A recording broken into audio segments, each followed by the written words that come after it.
这些房子我不会买，其中第一点就很多人忽视了。这期视频呢 ，Mira 分3点跟大家一一说明。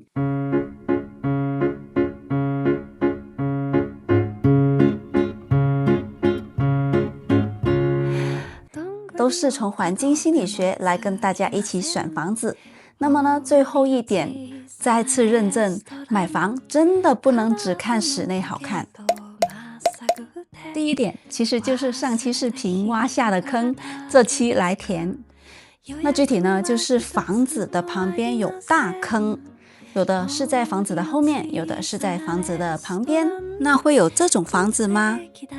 当然是有的，就是小区最常见的储水池，有叫 SCM。Stormwater Management Retaining Pond 就是雨水沉淀的池，对着池塘挺好呀，又不会看到别人的房子，视线又开阔，又有好景色。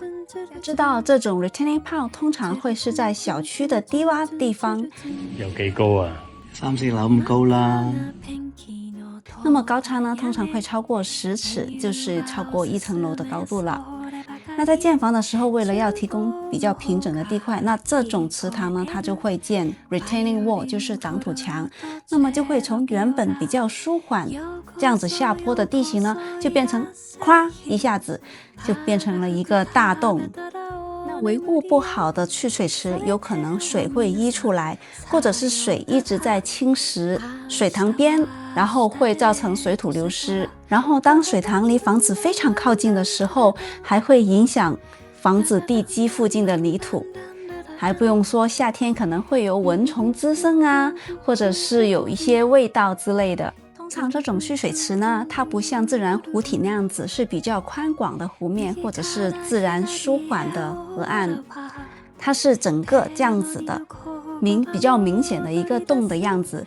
那其实呢，就是有点像风水里面后院不可有坑的这种说法，会对居住在旁边的居住者心理造成一个非常大的不好的影响。第二点 ，Mira 想从大家很注重的私密性出發。要知道现在的奸商他们建房子都是希望在有限的地块里面建更多的房子。我要晒，有得啫。所以呢，私密性呢就会有一定的牺牲。那我就会从3点最常见的房子跟大家说说这些房子的私密性。我听说 corner lot 也有很多人喜欢，因为地块更大，然后楼间距更宽，没有视线遮挡，再加上呢有一些车库它是侧入的，就是房子侧面入，那房子正面看呢就是更加大气气派一点，这不好吗？corner lot 优点是有的，但 Mira 觉得对于私密性而言，缺点会更加多。那你整一个后院呢，都是被观察到的，即使是加上栏杆，你想想，没有人行道还好，如果有人行道的话，小区的居民在人行道走动啊，或者是车流啊，你栏杆能阻挡视线，但是不能阻挡声音。那你在后院很私密很放松的时刻，有时候偶尔会听到玩啊小孩子啊车声啊，这样子其实也不是太舒服的。这种丁字路口的 corner lot 呢，私密性还相对好一点点。如果是碰到这种十字路口的 corner lot 边角的房子，那私密性就真的是大大打折扣了。第二种私密性欠缺的房子呢，是三角形这样子围绕环绕的。我们常见的都是 open lot， 那就是一个房子对着一个房子对着一个房子这样子的。那有一些房子呢，它造的时候，就比如说这些是小区路，然后房子是在小区路围合在里面的。那由于角度的问题呢，你一个房子你很可能会被多个房子看到对应着，那么就是私密性就是大打折扣。然后还要因为是地形原因，因为是这样子弯的，那所以呢它的后院必定是前宽后窄这样子琴派的形状，那么使用起来也是非常不实用的。也有一些房子它尽管不是在三角形围绕的道路里面，但是呢它是跟其他房子周边的房子后院都是形成一定的夹角，就好像这个图那样子。再加上如果配上它的地势还是相对比较低一点的话，哇，那这种私密性就是被周边的房子都这样子看清了，那就是更是打折扣减分的。补充一下，这一幢的联排，它虽然前厅的视线是比较宽广的，但是你没有看到它的路，前面的小区路，包括后面的 alley 巷子，这样子圆圆圈圈的围着这个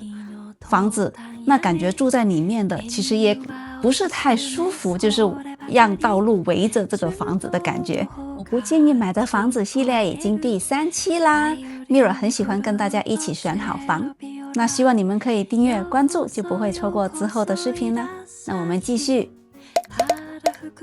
这种车库在后面进入的联排，它私密性会更加差一点。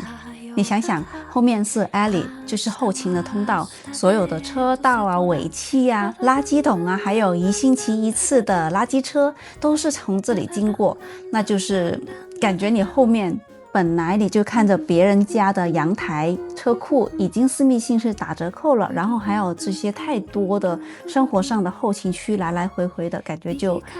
不是太好了。就我只能说，这种 rear load 就是后面进入的车库，它是比较适合城市的布局，就是在 urban 里面，然后房子的开间有限，然后为了打造前面比较舒适的一个步行空间，所以就把这种车库放在后面的布局形式。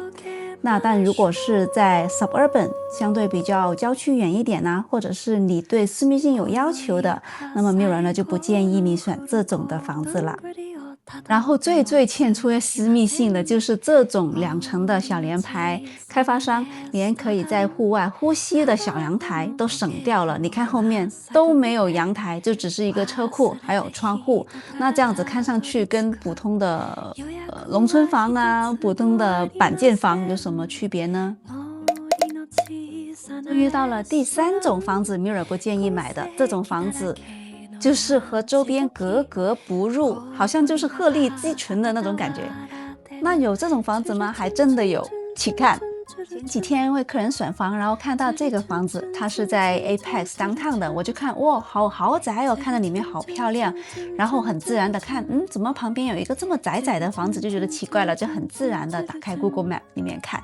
不看不知道，一看不得了，那就是它其实这个大的豪宅旁边就是一栋栋火柴盒的一个很窄的小的联排。昨天兜过去看了一下，再看就真的不得了，它这个豪宅前面的一个大草坪对出就是铁路，一条大长的铁路，一条火车就停在那边，然后房子旁边是一个很旧的一些做 massage 啊商业的地方，就是这个房子在这个区域显得非常格格不入，就不是完全属于这样子。哪怕你里面装修的再好看、再高档、再高级，其实房子还是最重要是 location 和你周边的环境。再次认证，买房不仅仅是看里面的，外面更重要。所以呢，我一般帮客人选房或者我自己看房呢，我都会第一打开 Google Map， 而不是说只是刷图片。那么好啦，这期视频呢就到这里了。我是 Mira， 具有城市规划设计背景的北卡专业房产经纪人。我最喜欢呢和大家选房、看房、看不同的房子，感受不一样的生活方式。